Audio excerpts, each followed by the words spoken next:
Hi, this is Peter Woolfolk speaking. Now, first of all, thank you so very much for listening to the podcast. Now, I am very excited to let you know that the podcast is now available on Amazon Alexa. You know the drill.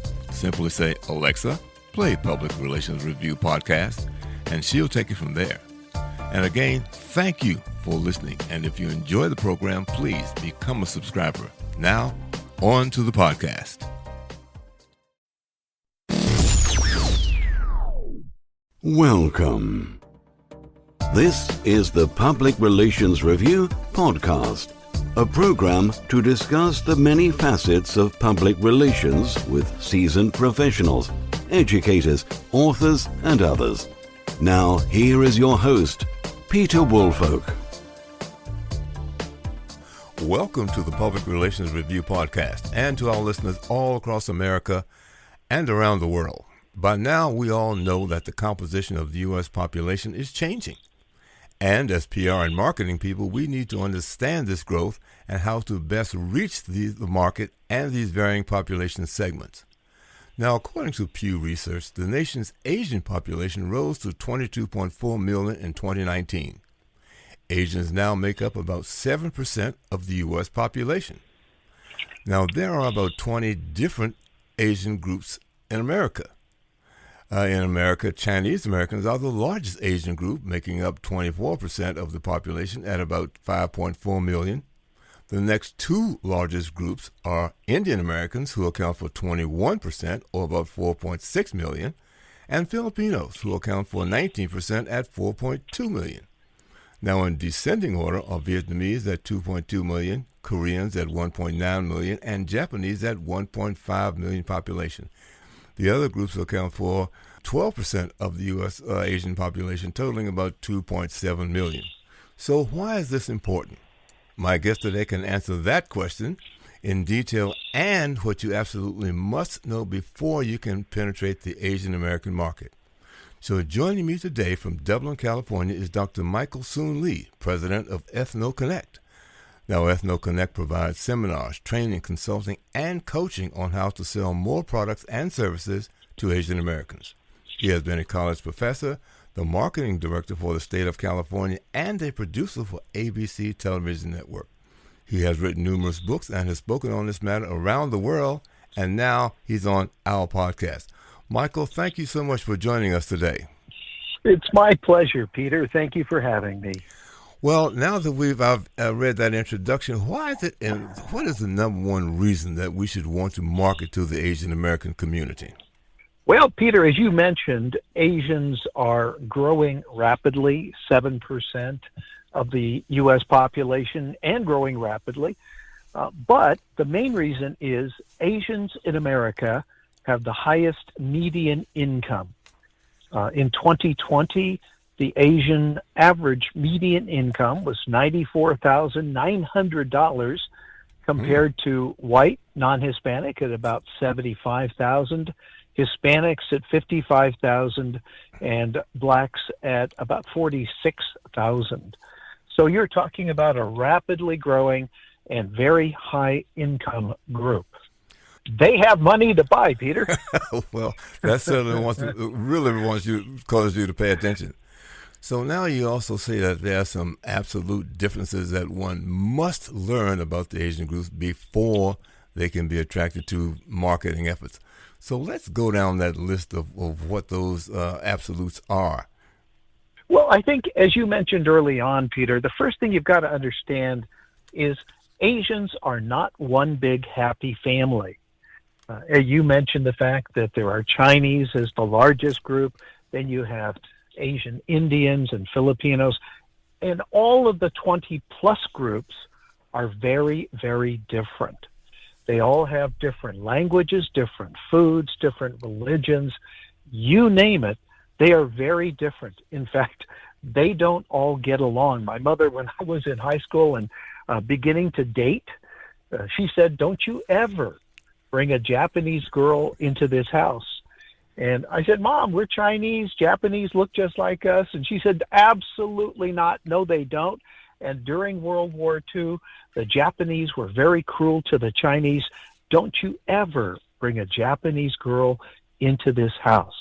So, Peter, what nationality do you think was the first girl I brought home?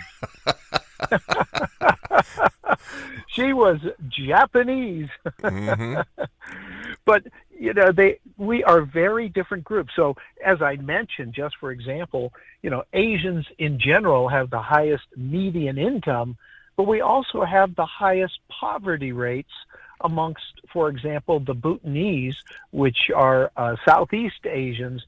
They have the highest poverty rate of any group in the United States. So the first thing you want to do if you're trying to market to the Asian population is to figure out specifically which Asian group are you trying to reach, which Asian group has the most potential for your product or service, and then you want to learn about that group. Again, what is their favorite food? What do they believe in? What holidays do they celebrate? And those kinds of things, because each group is so very different. Mm-hmm.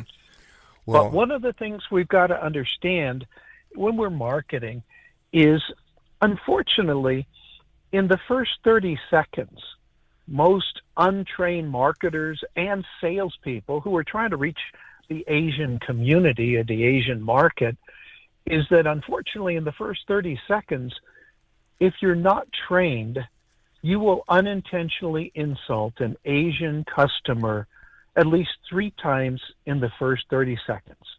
Well, let's talk specifically about what those things are that could cause that sort of an insult.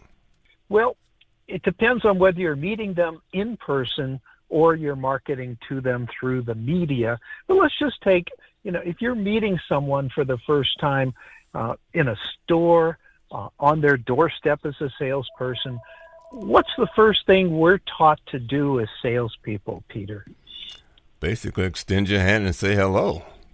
Absolutely. But in the new global world, and it's true not just for Asians, but for a lot of different cultural groups around the world, you do not want to extend your hand to shake it. Because just to touch a Japanese woman, a traditional Japanese woman, a traditional Asian Indian woman, a traditional Middle Eastern woman, you would absolutely insult not only her, but her husband, her family, her religion, and her culture to try and even touch her. Because in those cultures, the only people who are allowed to touch them in any way, shape, or form are their spouse or family members. Mm-hmm. And that's it. So the question then becomes, if you're meeting someone in person, how do you meet an Asian or someone who normally doesn't shake hands or would feel uncomfortable shaking hands? And the answer, Peter, is you greet them verbally. Hi, I'm Michael Lee. Welcome to our store. And then you hesitate for a moment and see what they do first. What kind of greeting do they feel comfortable? Obviously, if they're comfortable in shaking hands, the man is going to put his hand out, go ahead and shake it. Mm-hmm. Probably the woman won't do that. But if the man doesn't put his hand out, now what do? He's probably just going to nod to you, which is sort of the modern version of bowing, which has been done for thousands of years. But the modern version now is just to kind of nod to show you respect, sort of a half bow. And what do? We do exactly what they do. If they bow to us or nod to us, we do the same. And then we turn to the woman. Don't put your hand out. See what she does.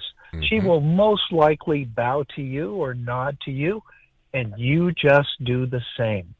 And that's true not just with Asians, but any cultural group around the world these days. Just do what they do. And Peter, isn't that the ultimate in good customer service? Doing what's comfortable for the customer, not what's comfortable for us? I certainly agree with that. And what I'm hearing you say right now is the very first thing you need to do is understand what group you're dealing with and understand what the culture of that group is so that you don't have a major snafu on your hands at the initial greeting.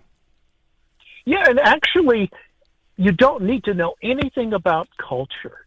These days, many people, even people born in the U.S., grew up in the U.S. many generations back, they may not feel comfortable in shaking hands. And it's not just because of COVID.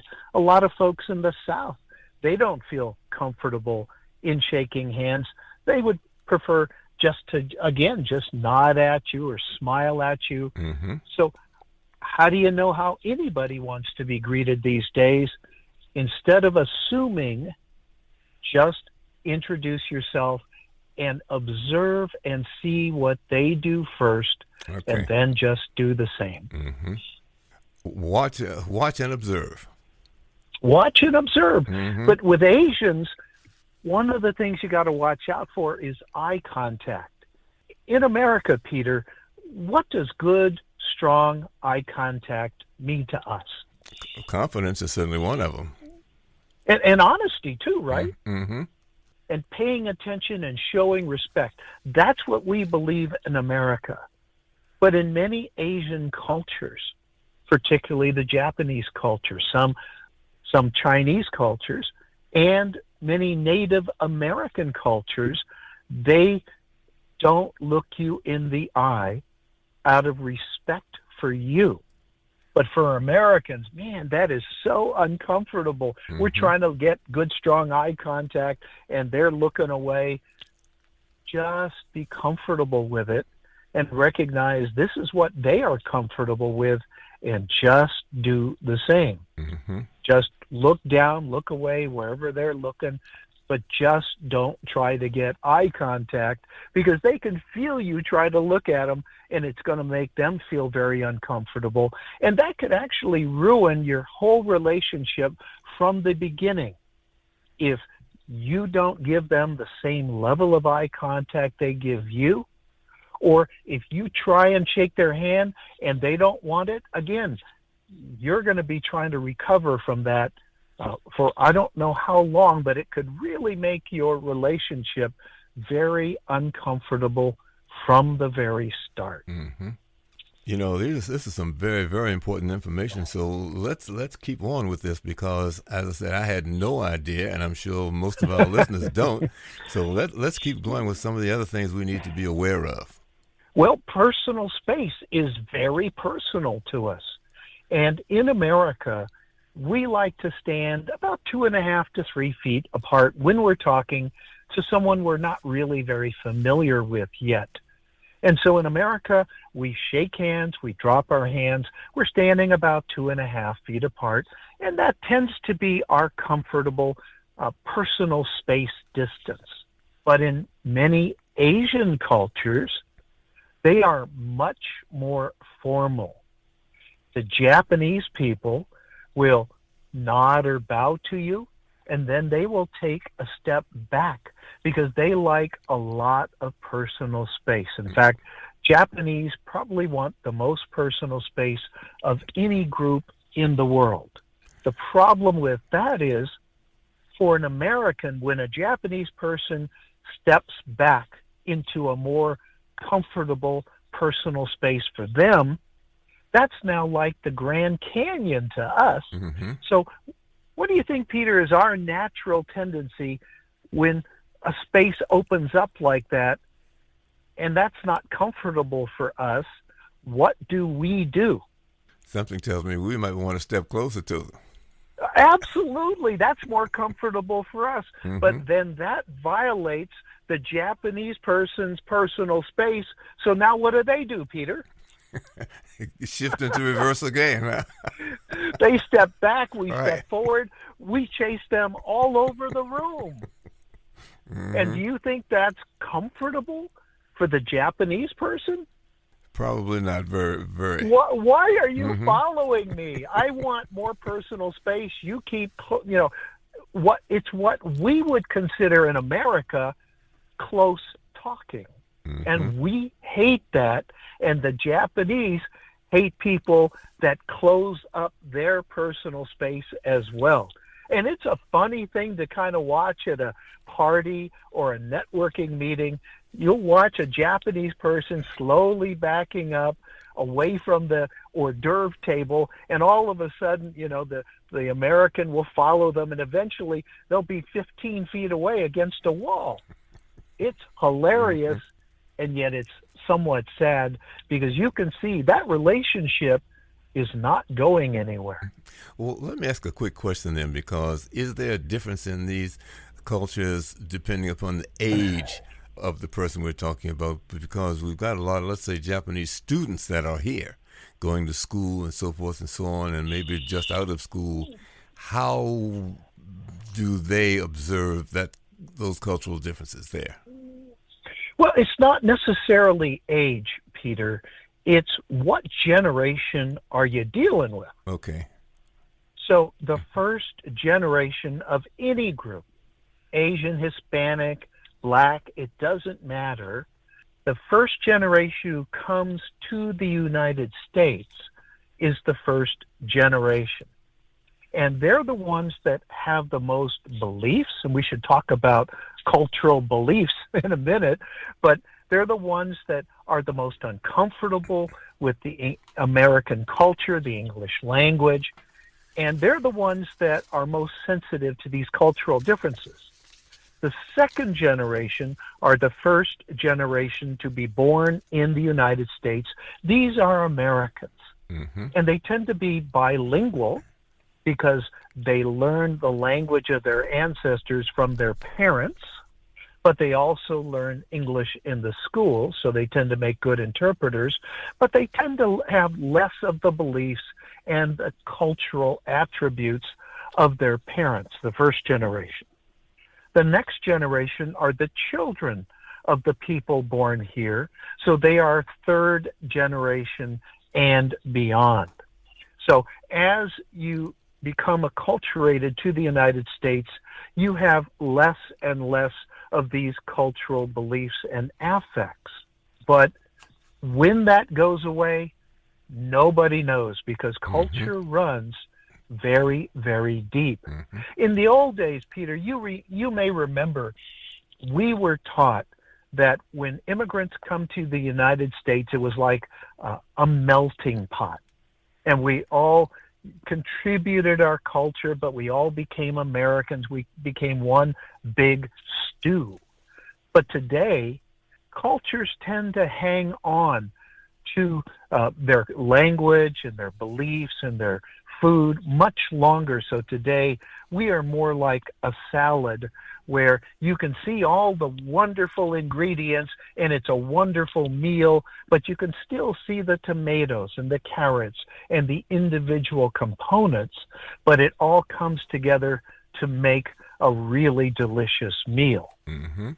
But again, it depends on how long they've been here. So if you're dealing with a student who's been in this country for 5 or 10 years, they're going to have less cultural impact, and they're going to be more aware that, Americans behave this way, my culture behaves that way. But when you're dealing with the first generation who grew up in another country thinking that their culture and the way they did things was the norm, it's, you need to be very sensitive as a marketer, as a salesperson. So if you're marketing to Asians, number one thing you've got to do is in your ads, show Asians. But again, it comes back, Peter, to you got to know which culture. Because if you're trying to market to the Japanese, you better not show Chinese people, because they can tell. Most people can't, but Asians can tell the difference. By looking at another Asian, they can tell. Whether you're Chinese, Japanese, Korean, Filipino, they can tell. And they can sometimes tell which generation you are. So, number one, use Asian images, use the right ones, and be sure that you know how they use your product or service so that it's in the right context. Because otherwise, Asians will totally ignore ads that number one, don't have Asians in them, and number two, don't have the specific group that they are. This brings up an interesting point then. It sounds to me that if, in fact, I've got a PR firm or a marketing firm that wants to reach an Asian group, I should have someone from that group right in the center of my team that's putting this marketing campaign together. Because these are the things, I'm going to call them subtleties, that most folks may not pick up unless they've been around a particular Asian group for a long, long time. Yeah, and you want to have more than just one, Peter, because that one may not be consistent with the group that you're trying to reach. Mm-hmm. So, for example, if you're trying to reach new immigrant Chinese Americans and you had me on your team, I would have not a clue about immigrant Chinese and their needs and their wants and their relationship to your product, because I'm fifth generation. Mm-hmm. My ancestors came here in 1855, and I speak no Chinese. Thanks to the California public school system, Peter, mm-hmm. I speak Spanish. Okay. Okay. So I'm not going to be very helpful, but I can help you with Asian Americans, mm-hmm. because that's who I am. That's my level of expertise.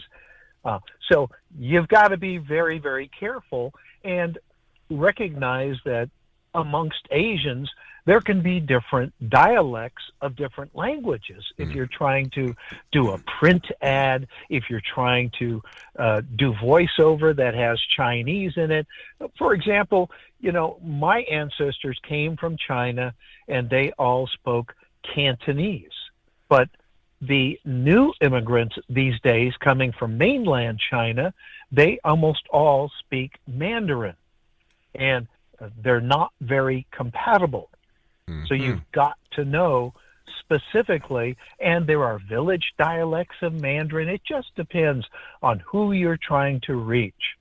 So working with a multicultural, really aware and really expert advertising agency who specializes in that particular group is really essential.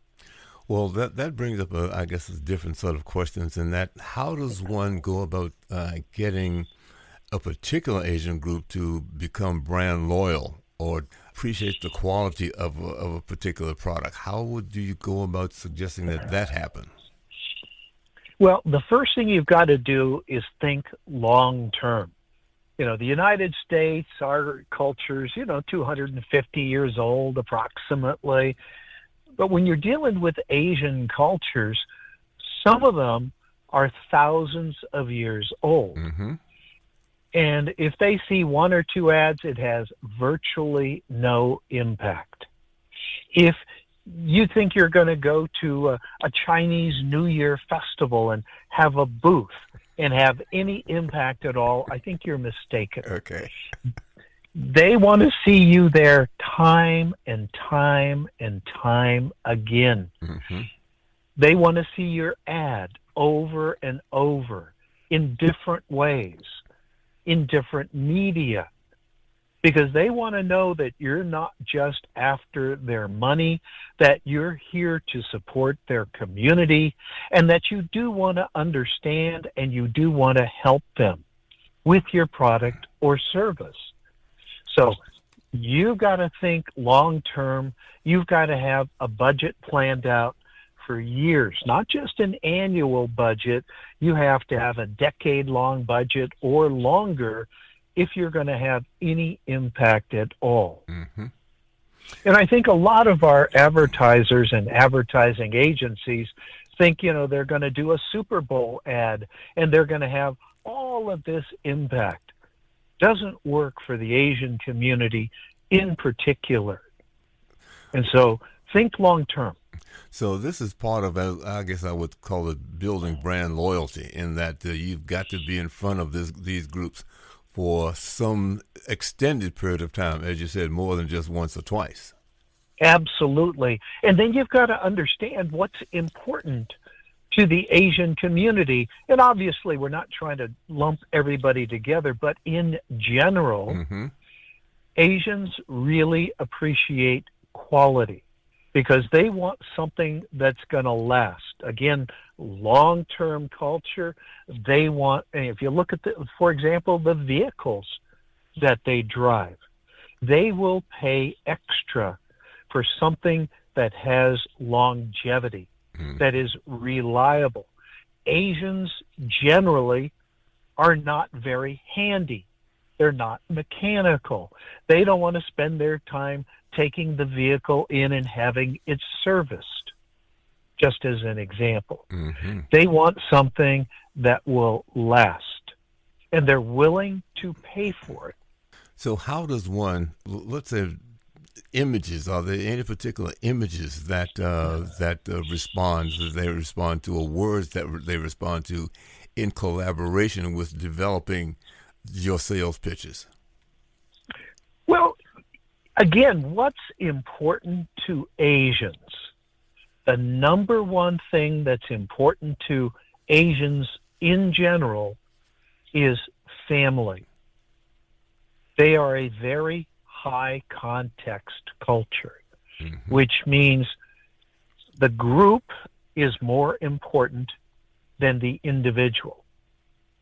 And so if they don't see, for example, if you're trying to sell a car, you don't want to show just one Asian driving down the road enjoying, the sunlight and the sunset.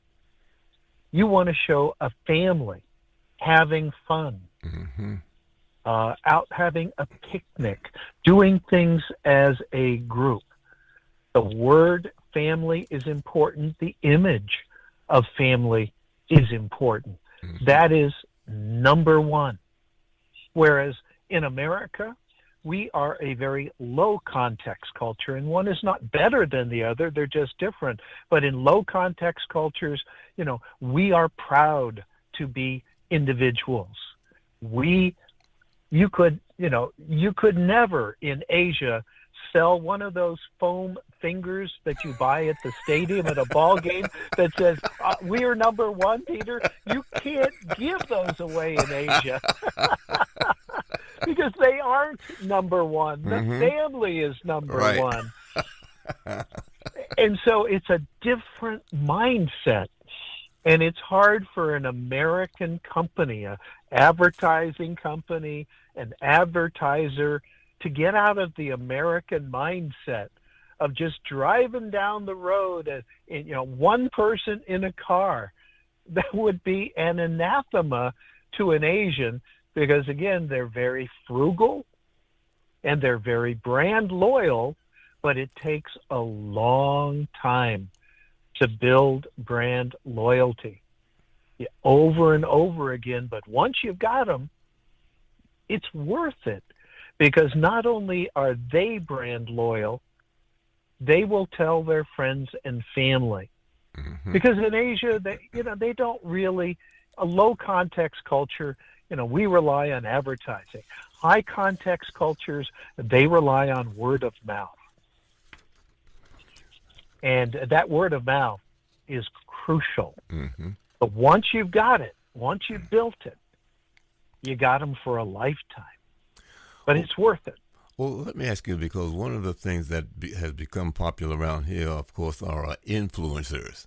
Does the Asian community, are there influences among the Asian community? Actually, I shouldn't say Asian because I understand the various subgroups there, but are there influences that the various groups listen to? Well, for the young people, obviously, there are social media influencers that they follow. But for the older group, the influencers are the heads of the family, the heads of the household, the ministers at the churches, the leaders in the community are the influencers. So it just depends on what product or service are you trying to sell to a particular Asian group. Their influencers are different, which is why it's important to either do your own research, which takes quite a while, or to hire a specialty agency that specializes in the Asian market. Mm-hmm. And that just can, it's expensive, obviously, but it can save you a great deal of time. So one of the other things I'm getting out of this is that organizations or companies trying to reach that community really have to put in some time and effort to understand who it is that they're trying to reach, how to best reach them, and who our messenger should be, so to speak. Either do your research or hire somebody. My friend Bill Amata at the IW Group, it's a Asian American specialty advertising organization. Mm-hmm. And they've already done the work. So you can either hire them, or if you've got something that's really unique and out of their area of expertise, you can do your own research, but it's going to take time and it's going to take a fair amount of money. Mm-hmm. Well, Michael, this has been a very, very insightful in our short period of time. I mean, I've learned an awful lot in the short time that we've been here together. That's quite an honor coming from you, Peter. Well, the learning is forever. I mean, you continue learning. It is. Well, let me ask you now. The amount of interviews you do, I figured you knew everything. I'm still learning. As I said, learning is forever. But look, it is. You provided an awful lot of information. Let me ask you now, do you have any sort of closing remarks or wisdom tidbits that you would like to impart to our listeners? Well, I just want to say, Peter, my work has always been around the fact that Asians are really not a lot different than anybody else. We have similar wants and needs. We all want good schools for our kids. We all want to be financially secure, have a nice home. And who doesn't want any of those things, Peter? But I think Asian Americans are probably the least understood of any group in America. I think we understand the LGBTQ plus community better than we understand Asians. And if we would just take the time to look past some of the differences that you see on the outside, you'll see how similar we truly are on the inside. And I'm currently writing a book called Beyond the Bamboo Curtain, just so people can understand a little bit of some of the challenges that we as Asian Americans have. There's a myth out there that we're all rich, we're all well-educated, and that's really not true. We're an extremely diverse community, and it's important for people to understand that diversity, even within the Asian community, but to just get to know us as people. Mm-hmm. There's been a lot of violence against the Asian American community simply because people don't understand us. Mm-hmm. Again, they think, we have all of the advantages.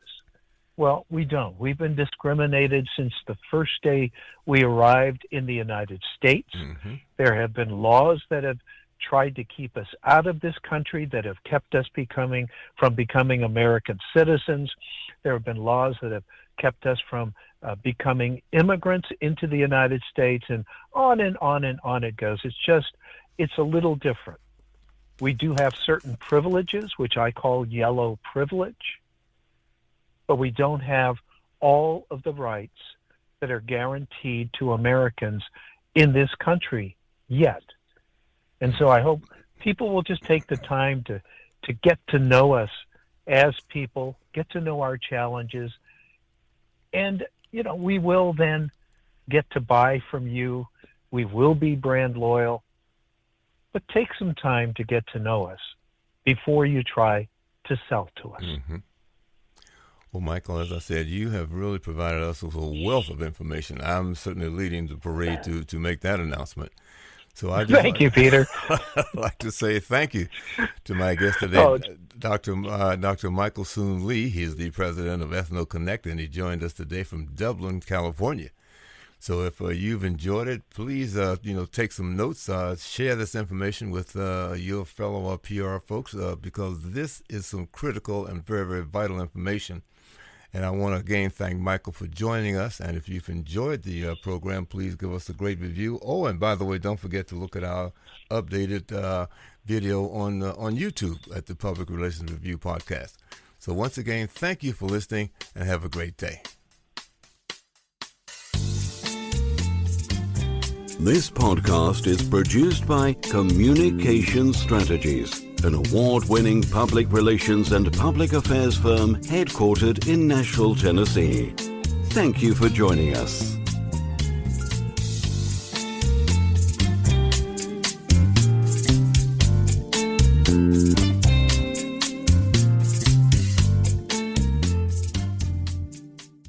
Hello, this is Peter Woolfolk. First, let me say thank you so much for being a listener. Now, I want to alert you to our shiny new podcast website located at podpage.com. However, you can go directly to the podcast site located at publicrelationsreviewpodcast.com. There, you can contact me through email. You can leave a voice message. You can leave a review. You can read an episode blog and frequently learn about the podcast guests. You might also want to suggest podcast topic ideas or even suggest a guest. You can also let me know if you would like to receive our podcast listener logo that you can post on your social media. So I look forward to hearing from you about our new podcast website. Thank you so much for listening to the Public Relations Review Podcast, and have a great day.